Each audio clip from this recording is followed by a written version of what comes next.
Nggak apa-apa, Ah, nggak apa-apa. Masuk YouTube nggak apa-apa. oh. Ini kaula-kaula muda ganteng ini, yang barangkali cewek-cewek yang masih jomblo nih. Beres kan? Beres kan? Iya bang, bisa bang. Makasih banget ini bang. Data-data yang penting banget bang. Ya, ya pada intinya sih kalau untuk Note 9 yang penting kita itu pahami dulu.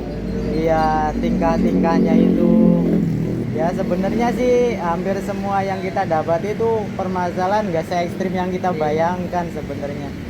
Cuman yang menjadi persoalan terkadang kita sering terjebak, sering terperangkap sama kasusnya Note 9. Ya rata-rata yang namanya bootloop, kalau nggak software, ICMMC kan seperti itu. Terus juga sebelum eksekusi sebenarnya ya dengan memahami tingkah polanya sudah bisa diprediksi. Wah, kalau cirinya seperti ini harus kemana nih gitu. Iya, itu memang kalau baterai sepertinya Om yakin udah dicoba itu ke Airpius. Ya sebenarnya kalau misalkan mau ke arah Airpius juga ada ciri-cirinya tersendiri. Iya, kalau misalkan kerusakannya di bagian baterai atau Airpius, ya kalau sambil dicas normal. Kalau baterainya belum kembung, biasanya sih Airpius dan Udah pasrah aja dulu nih. Udah software aja dah. ya untung belum diapa-apain mesinnya.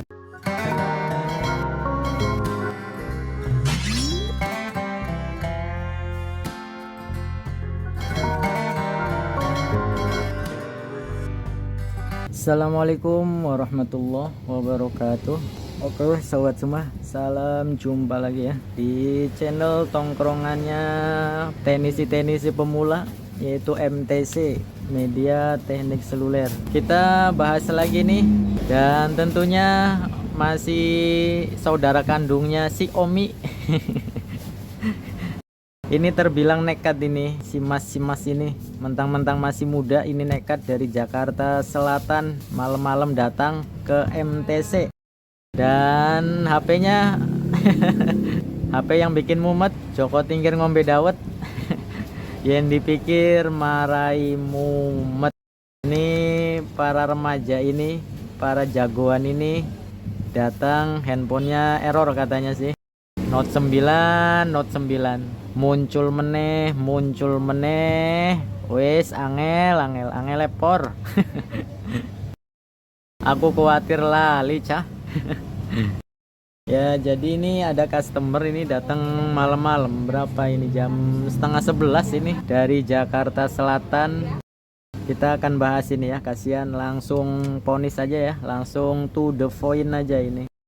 Mudah-mudahan video ini bisa bermanfaat buat kita semua. Seperti halnya kata pepatah bahwasanya berbagi itu indah. Ya, mudah-mudahan si Mas ini juga bisa menjadi salah satu keindahan dalam berbagi di saat memperbaiki handphonenya di MTC ini. Kita langsung gas aja ini, langsung sikat, langsung embat aja ini. Kita tes, kita coba nyalakan handphonenya. Bismillahirrahmanirrahim. Oke, handphonenya nyala sobat. Wow, mati lagi. Jadi kasus yang dialami Note 9 punya si Mas dari Jakarta Selatan ini, di saat kita nyalakan, tekan tombol power, kemudian muncul logo Mi, dalam jeda waktu 1-2 detik itu mati lagi. Dan matinya pun itu sekali ya, bukan mati hidup, bukan restart terus menerus. Nah kita perhatikan gini ya, jadi yang perlu dicermati, kita perhatikan dulu tingkah polanya Note 9 ini di saat mendapati kasus seperti ini. Jangan langsung eksekusi aja ya, bahwasanya yang namanya bootloop pasti ini atau kesini. Jadi kita pahami dulu, kita cermati dulu, kita amati dulu supaya tidak salah eksekusi. Sebab untuk tipenya ini, kalau awalnya itu sudah salah eksekusi, itu terkadang bikin fatal. Paling tidak fatal di bagian budget, yang mestinya itu satu permasalahan gara-gara salah eksekusi gara-gara salah prediksi itu akhirnya kemana-mana. Contoh handphone ini Note 9 yang sekarang kita pegang ini, dan ini pun informasinya itu sudah dicoba ke counter, jadi sudah coba diperbaiki dan belum ada hasil. Nah, jadi kita ulangi lagi nih ya. Jadi kasus yang sekarang ini, di saat kita nyalakan handphonenya itu muncul logo Mi, dan dalam jeda waktu 1-2 detik itu mati lagi, bukan mati hidup. Itu perlu dipahami. Nah, kalau ciri seperti ini di saat kita nyalakan kemudian muncul logo Mi dan matinya sekali, itu sudah salah satu ciri kerusakan pada bagian IC sinyal, yaitu IC PA atau IC RF. Sudah bisa dimengerti ya. Jadi jangan salah eksekusi dulu ya. Jangan sampai salah prediksi. Kalau bukan cirinya seperti ini, kalau tingkahnya tidak seperti ini, berarti bukan pada IC sinyal kerusakannya itu. Itu baru satu ya, baru satu ciri ke arah IC sinyal. Kita akan coba yakinkan lagi apakah benar-benar dari IC sinyal atau bukan. Nah, kita akan hubungkan handphonenya ini ke USB cas. Kita akan pastikan untuk konsumsi arusnya nih. Kita perhatikan lagi nih, ini juga faktor penting ya. Kepastian ini juga faktor penting. Kita hubungkan handphone ini ke USB cas. Kita lihat prosentasenya. Nah, di sini prosentasenya, oh maaf, konsumsi arusnya bukan prosentase ya. Jadi salah ngomong ini. Gara-gara panik handphone Note 9 yang mati hidup terus. Nah, konsumsi arusnya di 0,6 ampere. Terkadang juga 0,1 ya. Dan handphonenya secara otomatis itu mati hidup dengan jeda waktu 1-2 detik. Perlu diingat, dengan jeda waktu 1-2 detik. Nah, ini juga ciri yang kedua kerusakan pada IC sinyal. Nah, ini perlu diperhatikan juga ya. Kalau misalkan restartnya itu lebih dari 5 detik, itu bukan ciri dari IC sinyal. Nah, oke ya. Jadi ya diharapkan bisa dipahami ya, supaya kita tidak salah langkah.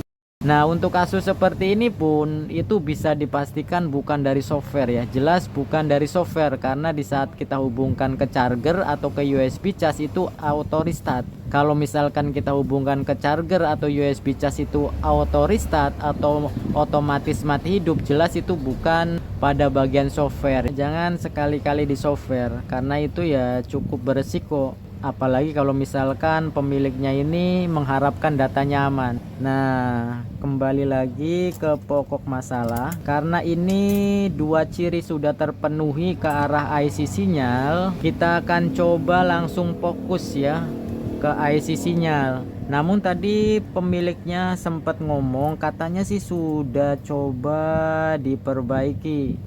Baterainya juga sudah pernah dicoba. Nah, ya untuk memastikan kita coba buka aja ya. Kira-kira apa aja yang sudah diperbaiki dari teknisi sebelumnya ini. Tapi yang jelas dan yang pasti, untuk tingkah pola saat ini dengan ciri-ciri seperti ini, itu mengarahnya kerusakan pada IC sinyal.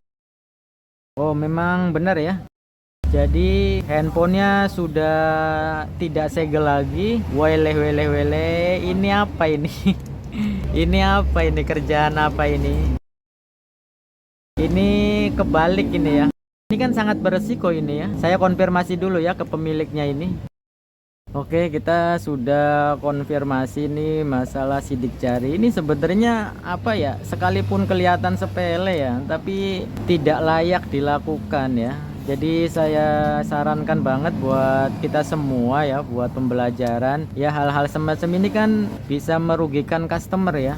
Nah, makanya kenapa saya harus konfirmasi terlebih dahulu ke customer? Sebab apa ya? Untuk jenis fleksibel seperti ini, kalau misalkan tadi ya udah kepalang melempit, udah kepalang melipat, terkadang di saat kita rapikan itu malah putus jalur, dia malah sobek. Nah ini sudah kita rapikan dan sepertinya tidak putus jalur, ini masih aman, sentosa dan terkendali ini ya. Jadi ini buat pembelajaran buat kita semua, bahwasanya ya setiap pengerjaan itu mesti kita hati-hati ya, supaya jangan merugikan pihak customer atau pemilik handphonenya ini. Handphonenya sudah tidak segel, dan ini saya yakin bagian baterai juga ini kalau dari ciri-ciri sudah dicoba, padahal dengan ciri tingkah seperti ini ya bukan dari Airvius, ini bukan ciri-ciri ke arah Airvius. Makanya ya kita ini jangan terjebak ya, jangan terperangkap dengan tingkahnya Note 9, karena setiap tingkah itu memiliki ciri-ciri tersendiri, sehingga kita punya inisiatif harus ke arah mana dulu. Bahwasanya kalau tingkahnya seperti ini, cirinya seperti ini, berarti harus ke sini. Pertama, tidak merugikan customer, yang kedua juga tidak membuang waktu, dan yang ketiga yang fatal itu ya tidak menambah kerusakan. Jadi seperti yang di awal saya katakan, untuk eksekusinya itu ya kita mesti pahami dulu, kita kenali dulu tingkah polanya. Ya karena untuk tipenya ini memang penyakit-penyakit jebakan Batman ya. Kita seringkali terperangkap dengan gejalanya itu, dengan tingkahnya itu. Kita akan pastikan dulu ini seperti apa kondisi mesinnya, karena memang sudah ada upaya perbaikan sebelumnya ini. Mudah-mudahan saja kondisinya masih bisa diperbaiki dan belum pada hal yang vital-vital ini. Oke, ini sudah terbuka. Nah, memang sepertinya udah diangkat ini ya mesinnya, karena bagian kameranya juga udah ini kusut isolasinya. Kita coba pastikan kondisi bagian mesin bawahnya ini. Ini masih untung, masih ini ya, masih sepertinya masih aman. Oh, ini ternyata belum ada perbaikan ini ya. Kondisinya masih aman ini. Untuk bagian IC sinyal belum ada perbaikan, berarti sebelumnya itu hanya menyasar kepada bagian baterai nih. Saya yakin bagian Airvius ya. Yang jelas ciri-ciri dua tadi itu bukan Airvius ya. Jadi kalau kita mau melangkah Airvius itu ya punya ciri tersendiri.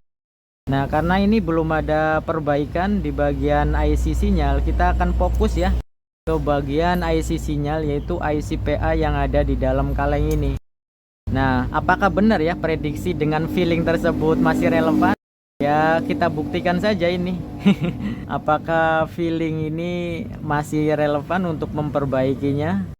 Dan alhamdulillah kebetulan ini belum dioprek IC sinyalnya. Nah jadi kita kembali lagi dengan penelitian yang awal, bahwasanya dua ciri yang tadi itu apakah benar dari IC sinyal ya. Kita buktikan ya. Oke. Sebelumnya kita tutupin dulu ya dengan aluminium foil bagian-bagian yang sensitif ini. Sebelumnya biasa ya kita kasih ramuan ajaib dulu ini. Kita siapkan soldernya di temperatur 380 ya sampai 400. Namun untuk blower saya itu cukup di 380 ya. Kalau 400 terlalu panas. Dan biasanya saya itu dua tahap. Yang pertama kita gunakan dulu dengan yang tipis dan tajam seperti cutter. Kalau saya seperti ini ya pakai ini. Kita buka dulu atau cari celah dulu. Kita cari jalan dulu ini. Oke, langsung ya. Are you ready? Let's go. Oke, kalau sudah ada jalan kita gunakan pinset seperti ini ya, supaya bisa mengapit.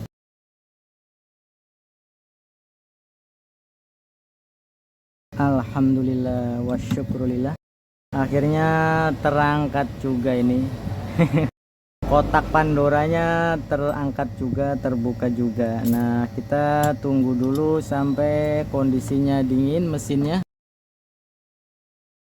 Selanjutnya tahap yang kedua, kita akan bersihkan dulu fluknya ini supaya tidak terjadi lembab. Kita keringkan lagi untuk thinnernya ini. Kemudian tahap berikutnya, sebelum melangkah ke perbaikan selanjutnya, kita akan pastikan dulu kondisi mesinnya. Jadi kita jangan langsung eksekusi aja ya. Kita pastikan dulu kondisi mesinnya setelah kita angkat penutup IC sinyal ini. Apakah mesinnya masih restart atau juga mati, atau mungkin ada keberuntungan Dewi Fortuna menghampiri, handphonenya normal. Itu mesti kita pastikan ya. Sekalipun ini sudah kita prediksi permasalahan ada di bagian IC sinyal, namun kita akan pastikan dulu ini setelah kita lakukan pengangkatan penutup IC-nya ini. Jadi ya jangan terburu-buru, kita jangan terjebak ya. Ini jebakan Batman ini. Penyakit bawaan norok, penyakit jabang bayi ini Note 9. Oke, kita akan coba tes ya. Kira-kira masih hidup nggak nih? Ya, kita nyalakan aja. Bismillahirrahmanirrahim. Oh, ternyata masih hidup. Nah, ada perbedaan kan? Ya ada perbedaan lah. Coba sebelumnya kan kita nyalakan itu tanpa charger, dalam 1-2 detik kan langsung mati tuh handphone. Tapi sekarang kan enggak nih. Lihat, kita tunggu aja nih. Coba mau dihitung? 1, 2, 3, 4, 5, 6, 7, 8, 9, 10. Dan lihat, wow, istimewa. Wah, kok mati lagi? Boleh. Mati lagi sobat. Waduh, nombok dong. Walah, ini restart lagi. Sabar. Oke, kita tunggu lagi. Ini Note 9 nya lagi ngeprank ini. Nah, oke, tunggu nih. Kira-kira mau ke menu nggak? Emang Note 9 ini nih dia suka ngeprank teknisi nih. Makanya kita sebagai teknisi, apalagi teknisi, wow, istimewa. Nah itu ya, terkadang seperti itu. Dia itu ngeprank itu awalnya itu. Jadi kalau misalkan restart dulu itu jangan panik dulu ya. Kadang dia itu ngeprank. Ya memang kelakuannya Note 9 emang seperti ini. Kelakuannya Note 9 emang mengkene niki. Ya mungkin adaptasi kali ya, bukan ngeprank sih, tapi mungkin adaptasi. Ada kalanya langsung ke menu, ada kalanya restart dulu, tapi kesimpulannya kita jangan salah eksekusi. Nah berarti yang tadi di awal kita katakan, 2 ciri itu ke arah IC sinyal ternyata kan masih relevan, tidak meleset kan. Oke, seperti yang kita lihat ya, handphonenya wow, istimewa. Tanpa diganti, tanpa digoyang-goyang, tanpa reball, tanpa repair. Jadi ya saya ulangi lagi, untuk tipenya ini kita jangan terjebak, jangan terperangkap, karena seringkali kita itu terjebak dengan kasusnya Note 9 yang pada akhirnya ya merugikan customer ya. Padahal tidak se ekstrim yang kita bayangkan, cukup sederhana, simple dan praktis. Yang penting kita tidak salah prediksi dan juga tidak salah eksekusi. Oke, kita rapikan saja ya, karena ini sudah fix, sudah maknyos, sudah manteng. Kita rapikan saja. Kita tesnya langsung ini ke orangnya aja, karena ada pinnya juga, ada sandinya. Tapi yang jelas handphonenya sudah normal ini ya. Nah tadi kan seharusnya seperti ini ya, masang fingerprintnya ini, jadi kan nggak melipat ya. Padahal nggak susah-susah banget ya, tapi kok bisa melipat. Bisa. Ya mudah-mudahan bisa jadi pembelajaran ya buat kita. Oke, handphonenya sudah rapi. Kita akan coba tes lagi nih ya, apakah masih normal. Bismillahirrahmanirrahim. Oke, wow, istimewa ya. Ya seperti ini ya sobat ya. Oke, jadi seperti ini ya. Jadi untuk kasusnya Note 9 ini kita jangan sekali-kali terjebak. Sekalipun kategorinya sama bootloop, tapi untuk solusinya belum tentu sama. Namun untuk eksekusinya sebenarnya itu kita perlu memahami aja tingkah polanya seperti apa. Karena dengan memahami tingkah polanya itu atau ciri-cirinya itu, kita bisa memprediksi harus ke arah mana supaya kita tidak salah eksekusi, karena itu terkadang bisa bikin fatal kalau kita salah eksekusi itu ya. Paling tidak itu ya merugikan customer. Oke, mudah-mudahan bisa bermanfaat ya untuk hal-hal seperti ini. Jadi tatkala kita mendapati kasus Note 9 ya jangan terburu-buru. Terima kasih atas doa dan supportnya. Salam sukses, salam sejahtera, dan tentu saja istimewa. Semoga kita selalu barokah dalam mencari nafkah. Wassalamualaikum warahmatullahi wabarakatuh.